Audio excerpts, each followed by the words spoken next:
ಎಲ್ಲರಿಗೂ ನಮಸ್ಕಾರಗಳು. ಶ್ರೀ ಆದ್ಯ Kannada vlogs from USA ಚಾನಲ್ಗೆ ನಿಮ್ಮೆಲ್ಲರಿಗೂ ಸ್ವಾಗತ. ಸಬ್ಸ್ಕ್ರೈಬ್ ಮಾಡಿ ಸಪೋರ್ಟ್ ಮಾಡ್ತಾರಾ ನಿಮ್ಮೆಲ್ಲರಿಗೂ ಧನ್ಯವಾದಗಳು.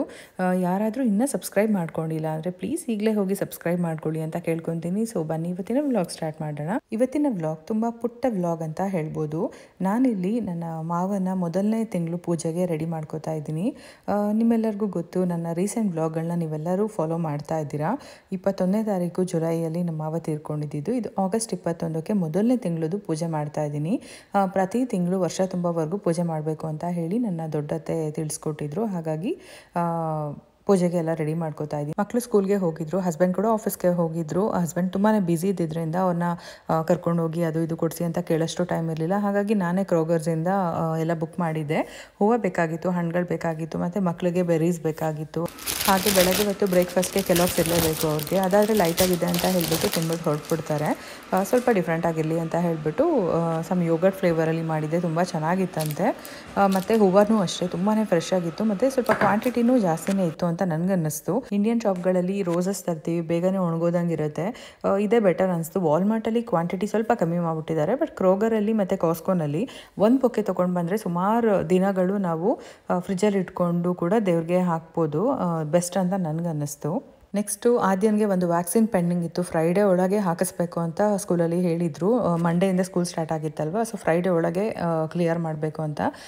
ಅದರಿಂದ ಹಸ್ಬೆಂಡ್ ಆಫೀಸ್ಗೆ ಹೋಗಿ ಅಲ್ಲಿಂದ ಬಂದು ಪರ್ಮಿಷನ್ ತೊಗೊಂಡು ಆದ್ಯನ ಕರ್ಕೊಂಡು ಮತ್ತೆ ಇವಾಗ ಹಾಸ್ಪಿಟಲ್ಗೆ ಹೋಗ್ತಾ ಇದ್ದಾರೆ. ಆದ್ಯ ಯಾವಾಗಲೂ ಹೊರಗಡೆ ಹೋಗ್ಬೇಕಾದ್ರೆ ಒಂದು 2-3 ಸರಿ ಬಂದು ಬಾಯಿ ಹೇಳ್ಬಿಟ್ಟು ಹೋದ್ರೆ ಅವಳಿಗೆ ಸಮಾಧಾನ. ಮತ್ತೆ ಡೋರ್ ಓಪನ್ ಮಾಡಿಬಿಟ್ಟು ಬಾಯಿ ಹೇಳ್ತಾಳೆ ನೋಡಿ. ಅವಳಿಗದೊಂಥರ ಅಭ್ಯಾಸ ಆಗ್ಬಿಟ್ಟಿದೆ. ಹಸ್ಬೆಂಡ್ ಆಫೀಸಿಂದ ಬೇಗ ಬರ್ತಾರೆ ಅಂತ ಗೊತ್ತಿತ್ತು. ಹಾಗಾಗಿ ಅಡುಗೆ ಎಲ್ಲ ಮಾಡಿ ರೆಡಿ ಮಾಡಿಟ್ಟಿದ್ದೆ. ಯಾಕಂದರೆ ಮೊದಲನೇ ತಿಂಗಳು ಪೂಜೆ ಅವರೇ ಫಸ್ಟ್ ಮಾಡಬೇಕು ಅನ್ನೋದಕ್ಕೋಸ್ಕರ. ಅವರು ಬಂದು ಕೈಕಾಲು ಮುಖ ಎಲ್ಲ ತೊಳ್ಕೊಂಡು ದೀಪ ಅಂಟಿಸ್ಬಿಟ್ಟು ಎಲ್ಲ ನಾನೇನೇನು ರೆಡಿ ಮಾಡಿದ್ದೆ ಎಲ್ಲ ಇಟ್ಟು ಪೂಜೆ ಮಾಡಿಬಿಟ್ಟು ಹೊರಟರು. ನಾನು ನಿಧಾನಕ್ಕೆ ಅವ್ರನ್ನ ಕಳಿಸಿದ್ದಾದಮೇಲೆ ನಾನು ನಿಧಾನಕ್ಕೆ ಇವಾಗ ಪೂಜೆ ಮಾಡ್ತಾ ಇದ್ದೀನಿ.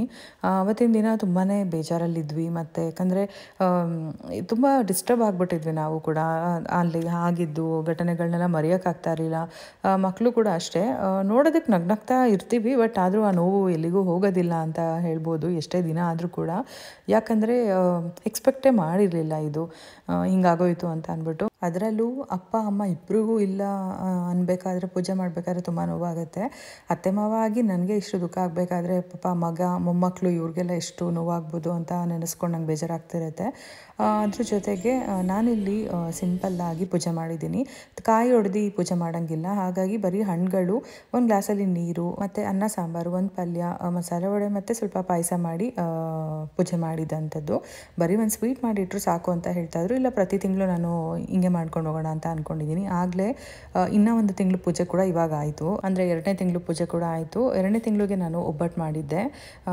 ಸೊ ಸೆಪ್ಟೆಂಬರ್ 23 ಇವತ್ತು ಆ್ಯಕ್ಚುಲಿ ನಮ್ಮ ಮಾವ ಹುಟ್ಟಿದಂಥ ದಿನ. ಇವತ್ತು ಈ ವ್ಲಾಗ್ ಬರ್ತಾ ಇದೆ. ನನಗೆ ಗೊತ್ತೇ ಇರಲಿಲ್ಲ ಇವತ್ತಿನ ದಿನನೇ ಈ ವ್ಲಾಗ್ ಅಪ್ಲೋಡ್ ಮಾಡ್ತಿದ್ದೀನಿ ಅಂತ ಹೇಳ್ಬಿಟ್ಟು. ನೆನೆಸ್ಕೊಂಡ್ರೆ ತುಂಬ ಬೇಜಾರಾಗುತ್ತೆ. ಏನು ಮಾಡೋಕ್ಕಾಗೋದಿಲ್ಲ, ಏನು ನಮ್ಮ ಕೈಯಲ್ಲಿಲ್ಲ, ಎಲ್ಲ ದೇವ್ರಿಚ್ಛೆ ಅಂತ ಅಂದ್ಕೊಂಡು ಕೈ ಮುಗಿಯೋದು ಅಷ್ಟೇ. ನೆಕ್ಸ್ಟು ಈ ಕಡೆ ಬಂದರೆ ಸ್ಕೂಲ್ಗೆ ಹೋಗಿದ್ಲು ಬಂಗಾರು. ಆದ್ಯನ ಅವರಪ್ಪ ಕರ್ಕೊಂಡು ಹಾಸ್ಪಿಟಲ್ಗೆ ಹೋಗಿದ್ರು ಅಂತ ಹೇಳಿದೆ. ಸೊ ಅವ್ರು ಇನ್ನೂ ಬಂದಿರಲಿಲ್ಲ. ನಾನು ಬಂಗಾರನ್ನ ಕರ್ಕೊಂಡು ಬಂದ್ಬಿಡೋಣ ಅಂತ ಹೇಳ್ಬಿಟ್ಟು ಸ್ಕೂಲ್ ಹತ್ರ ಬಂದಿದ್ದೆ. ಬಂಗಾರಿಗೆ ಮೊದಲೇ ಇನ್ಫಾರ್ಮ್ ಮಾಡಿದ್ದರಿಂದ ಅವಳಿಗೆ ಗೊತ್ತಾಯಿತು, ವೆಯ್ಟ್ ಮಾಡ್ದಿರಾ ಬಂದ್ಬಿಟ್ಲು. ಇನ್ನು ಮನೆಗೆ ಬಂದಿದ್ದ ತಕ್ಷಣ ಪೂಜೆ ಮಾಡಿದ್ದು ನೋಡಿ ತುಂಬಾ ಖುಷಿ ಪಟ್ಲು ಬಂಗಾರು ಅಂತೂ. ಅಜ್ಜಿ ಯಾಕೆ ಇವತ್ತು ಮಾಡಿದ್ದೀರಾ? ಇವತ್ತು 1 ಮಂತ್ ಆಯ್ತಲ್ವ ತಾತ ಹೋಗಿ. ಮಂತ್ಲಿ ಪೂಜೆ ಮಾಡಬೇಕಲ್ವಾ, ಅದಕ್ಕೆ. ಆದರೆ ಅಜ್ಜಿಗಿಂತ ತಾತನ ಚಿಕ್ಕದಾಗಿದೆ ಫೋಟೋ. ಅಂದರೆ ಹೈಟ್ ಕಮ್ಮಿ ಆಯಿತು, ಅದು ಅವಾಗ ಮಾಡಿಸಿರೋದಲ್ವಾ.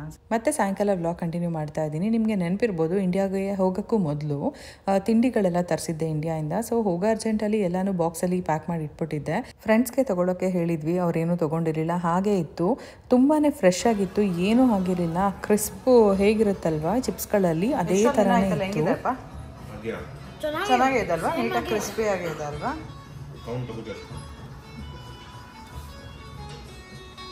ಮೇಡಮ್ ಇಂಜೆಕ್ಷನ್ ಎಲ್ಲಿ ಕೊಟ್ಟರು ಮೇಡಮ್?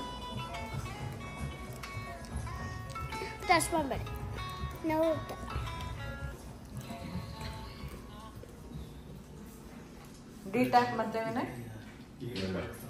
MMR D tap.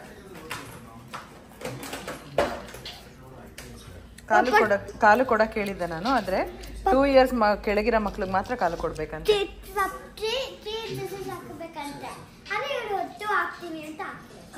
ಸುಮ್ಮನೆ ಅಳ್ತಾಳೆ ಅಂತ ಹೇಳ್ಬಿಟ್ಟು 3 ಹಾಕ್ತಿದ್ರು, 2 ಹಾಕಿದ್ದಾರೆ ಅಂತೆಲ್ಲ ಹೇಳ್ಬಿಟ್ಟು ಯಾಮಾರಿಸ್ತಾ ಇದ್ವಿ. ಸೊ ಇದೊಂಥರ ಟಿಪ್ಸ್ ಅಂತ ಹೇಳ್ಬೋದು. ತಿಂಡಿ ಎಲ್ಲಾದರೂ ಎಮರ್ಜೆನ್ಸಿ ನೀವು ಹೋದರೆ ಈ ಥರ ಏರ್ಟೈಟ್ ಬಾಕ್ಸಲ್ಲಿ ಫ್ರಿಜ್ಜಲ್ಲಿ ಹಾಕಿಟ್ಬಿಟ್ರೆ ತುಂಬಾ ಚೆನ್ನಾಗಿರುತ್ತೆ. ಏನೂ ಆಗಲಿಲ್ಲ, ನಮ್ಮನೇಲಿ ಏನೂ ಆಗಲಿಲ್ಲ. ಸೊ ಒಂದ್ಸರಿ ಟ್ರೈ ಮಾಡಿ ನೋಡಿ, ಓಕೆನಾ. ಮತ್ತು ನೆಕ್ಸ್ಟ್ ಡೇ ವ್ಲಾಗ್ ಕಂಟಿನ್ಯೂ ಮಾಡ್ತಾ ಇದ್ದೀನಿ. ಮಕ್ಕಳಿಗೆ ಬಾಕ್ಸ್ಗೆ, ಹಸ್ಬೆಂಡ್ ಬಾಕ್ಸ್ಗೆಲ್ಲ ರೆಡಿ ಮಾಡಿದ್ದೀನಿ, ಫ್ರೂಟ್ಸ್ ಮತ್ತು ಚಪಾತಿ ಪಲ್ಯ ಎಲ್ಲ.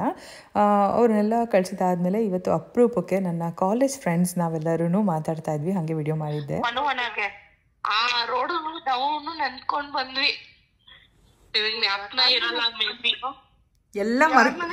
ಎಲ್ಲ ಮರ್ತೋಗಿದ್ದಾಳೆ ಟೀನಾ. ಆರ್ಟಿ ನಗರಲ್ಲಿ ಏನಾದ್ರೂ ಇದ್ರೆ ಹೇಳು, ನೆನ್ಪಿಟ್ಕೊಂತಾಳೆ. ವಿಜಯನಗರ ಎಲ್ಲ ಮರ್ತೋಗಿದ್ದಾಳೆ. ನಿಮ್ಮನೆ ಮರ್ತೋದಾ? ಇಲ್ವೇ ಅದಕ್ಕೆಲ್ಲ ಹೇಳ್ತಾರೆ. ಗೊತ್ತು ಕಣೆ ನನ್ಗೆ. ನಾವೆಲ್ಲರೂ PU ಫ್ರೆಂಡ್ಸು, ತುಂಬ ಅಪರೂಪ ಮಾತಾಡೋದು. ಎಲ್ಲರದು ಅವ್ರವ್ರ ಲೈಫಲ್ಲಿ ಬ್ಯುಸಿ ಆಗ್ಬಿಟ್ಟಿದ್ದೀವಿ. ಸೊ ಹಾಗೆ ವಿಡಿಯೋ ಮಾಡಿದ್ದೆ ಅಂತ ಶೇರ್ ಮಾಡಿದೆ. ಆದ್ರೆ ನಾವಂತೂ 3 ರೋಸಸ್ ಅಂತೂ ನೆನ್ಪಿಸ್ಕೊಳ್ತೀವಿ ಕಣೆ, ಎನಿ ಟೈಮ್ ಅಲ್ವಾ ದೀಪಾ? ಹೌದು, 3 ರೋಸಸ್. ರೋಸ್ ಅಂದ್ರೆ ಟೀನಾ, ಟೀನಾ ಅಂದ್ರೆ ರೋಸ್. ಯಾವಾಗ್ಲೂ ನಮ್ಗೆ ಅದೇ ನೆನಪು. ನಾವ್ 3 ಜನ ದಿನ ಎಷ್ಟು ಇನ್ನೋಸೆಂಟ್ ಆಗಿ ಗುಡ್ಗಳಾಗಿದ್ದೆ ನಾನು ಅಂತ. ಒಬ್ಬ ದೀಪಾ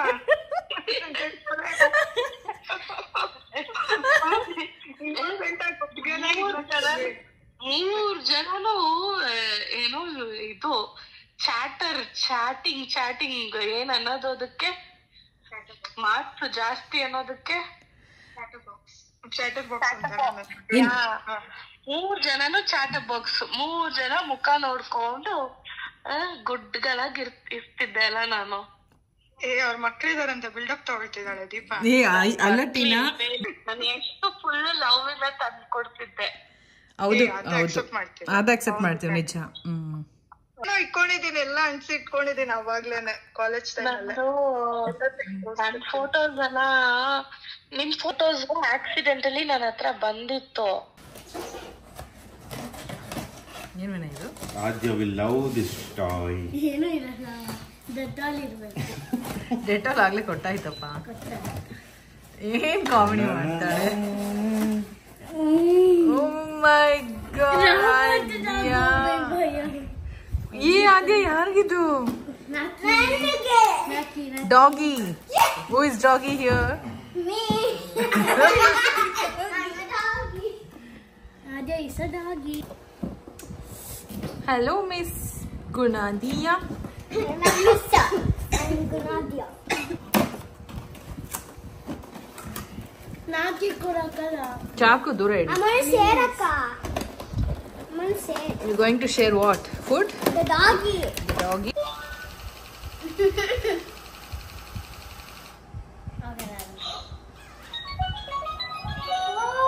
ಇಡ್ಕೋ.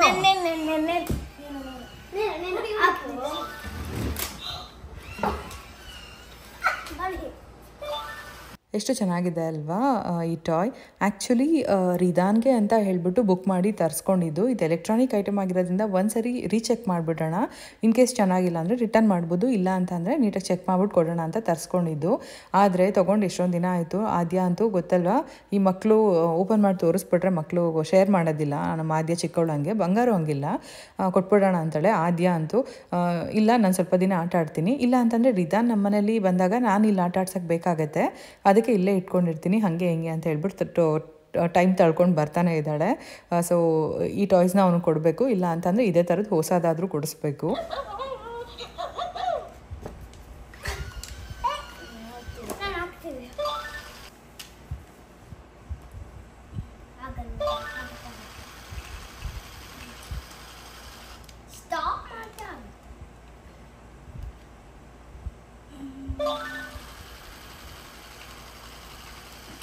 ಇನ್ನು ನಮ್ಮನೇಲಿ ಸುಮಾರು ದಿನಗಳಿಂದ ಈ ಕೋಲ್ಡ್ ವಾರ್ ಆಗ್ತಾ ಇದೆ ಈ ಡಾಗಿ ವಿಷಯಕ್ಕೆ. ನಮ್ಮನೇಲಿ ಈ ಪಪ್ಪಿ ಅಂದರೆ ತುಂಬಾ ಇಷ್ಟಪಡ್ತಾರೆ. ನಾನು ಹೇಳ್ತಾ ಇದ್ದೀನಿ, ಮದುವೆ ಆದಾಗಿಂದ ಫಸ್ಟ್ ಒಂದು ನಾಯಿನ ಸಾಕಿದ್ವಿ, ಸ್ಯಾಶಿ ಅಂತ ಇತ್ತು ನಮ್ಮ ಮನೇಲಿ. ಅದಾದಮೇಲೆ ಒಂದು ರುದ್ರ ಅಂತ ಇತ್ತು. ಸೊ ಎಲ್ಲ ಆಯಿತು. ಇವಾಗ ನನಗೆ ಆಗ್ತಿಲ್ಲ, ಮಕ್ಕಳು ಅದು ಇದು ಅಂತ. ಇವಾಗ ಸ್ವಲ್ಪ ಆರಾಮಾಗಿದ್ದೀನಿ, ಇವಾಗ ನಂಗೆ ಆಗಲ್ಲ ನಿಜ ಅಂತ ಹೇಳ್ತಾ ಇದ್ದೀನಿ. ಯಾಕಂದರೆ ಕಂಪ್ಲೀಟಾಗಿ ನಾನೇ ನೋಡ್ಕೊಳ್ಳೋದು. ಅವ್ರು ಸ್ಕೂಲ್ಗೆ ಹೋಗ್ತಾರೆ ಮತ್ತು ಅವ್ರ ಹಸ್ಬೆಂಡ್ ಆಫೀಸ್ಗೆ ಹೋಗ್ತಾರೆ. ಆಗಲ್ಲ ಅಂತ ಹೇಳಿದ್ರೆ ಬಂಗಾರು ತುಂಬ ಹಠ ಮಾಡ್ತಾ ಇದ್ದಾಳೆ, ಇಲ್ಲ ಬೇಕೇ ಬೇಕು ಅಂತ ಹೇಳ್ಬಿಟ್ಟು. ಸೊ ಅದೊಂದು ತಲೆನೋವಾಗಿದೆ ನನಗಿವಾಗ. ಯಾಕಂದರೆ ಗೊತ್ತಿರ್ಬೋದು ನಿಮ್ಮಲ್ಲಿ ಸುಮಾರು ಜನಕ್ಕೆ ಯಾರಾದರೂ ಪೆಟ್ ಲವರ್ಸ್ ಇದ್ದರೆ. ನಿಜ ತುಂಬ ಮುದ್ದಾಡಿ ಚೆನ್ನಾಗೇ ಸಾಕ್ತೀವಿ, ಆದರೆ ನೋಡ್ಕೊಳ್ಳೋದು ತುಂಬಾ ಕಷ್ಟ ಆಗುತ್ತೆ. ಸೊ ಅದಕ್ಕೆ ಬೇಡ ಅಂತ ಇದ್ದೀನಿ. ನೋಡೋಣ ಇನ್ನೆಷ್ಟು ದಿನ ನನ್ನ ಮಾತು ಕೇಳ್ತಾರೆ ಅಂತ. ಇನ್ನು ಇಲ್ಲಿ ಗಿಡಗಳಿಗೆ ಸಣ್ಣ ಸಣ್ಣ ಹುಳ ಬಂದ್ಬಿಟ್ಟಿತ್ತು. ಅದನ್ನೆಲ್ಲ ನಾನು ಸ್ವಲ್ಪ ಪೆಸ್ಟಿಸೈಡ್ಸ್ ಎಲ್ಲ ತೊಗೊಂಡು ಬಂದು ಹಾಕಿದ್ದೀನಿ. ಸೊ ಇದೇ ಒಂದು ದೊಡ್ಡ ಕೆಲಸ ಆಗ್ಬಿಟ್ಟಿದೆ ಅಂತ ಹೇಳ್ಬೋದು ನನಗೆ. ಲಾಸ್ಟ್ 2-3 ವ್ಲಾಗ್ಸಿಂದ ಕಾರಲ್ಲಿ ಫ್ರಂಟ್ ಸೈಡ್ ವ್ಯೂ ಅಷ್ಟು ಕ್ಲಾರಿಟಿ ಇಲ್ಲ, ಸಾರಿ. ಯಾಕಂದರೆ ಕಾಸ್ಕೋಗೆ ಹೋಗಿ ಬಂದಿದ್ದು ನೆಕ್ಸ್ಟ್ ಡೇನೇ ಅದು ಸ್ವಲ್ಪ ಕ್ರ್ಯಾಕ್ ಬಿಡ್ತು, ಬಿಸಿಲಿಗೋ ಏನಕ್ಕೋ ಗೊತ್ತಿಲ್ಲ. ಸೊ ಅದು ಆದಷ್ಟು ಬೇಗ ಹಾಕಿಸ್ಬೇಕು, ಟೈಮ್ ಇರಲಿಲ್ಲ. ಮತ್ತೊಮ್ಮೆ ಸಾರಿ. ಇನ್ನು ಇವತ್ತಿನ ಪುಟ್ಟ ವ್ಲಾಗ್ನ ನಾನು ಇಲ್ಲಿಗೆ ಎಂಡ್ ಮಾಡ್ತಾ ಇದ್ದೀನಿ. ನೆಕ್ಸ್ಟ್ ವ್ಲಾಗು ತುಂಬ ಇಂಟ್ರೆಸ್ಟಿಂಗ್ ಆಗಿರುತ್ತೆ. ನಮ್ಮ ಲೈಫ್ ಅಪ್ಡೇಟ್ ನಿಮ್ಮ ಜೊತೆ ನಾನು ಶೇರ್ ಮಾಡ್ತಾ ಇದ್ದೀನಿ. ಸೊ ವೆಯ್ಟ್ ಮಾಡ್ತಾ ಇರಿ, ನೀವೆಲ್ಲರೂ ಇಷ್ಟಪಡ್ತೀರಾ. ಹಾಗೆ ಮುಂದೆ ಬರೋವಂತಹ ವ್ಲಾಗ್ಗಳು ಕೂಡ ತುಂಬ ಡಿಫ್ರೆಂಟ್ ಆಗಿರುತ್ತೆ. ಐ ಹೋಪ್ ನಿಮ್ಗೆಲ್ರಿಗೂ ಇಷ್ಟ ಆಗುತ್ತೆ ಅಂತ. Thank you so much for watching. Please like, share, comment and please do subscribe to my channel.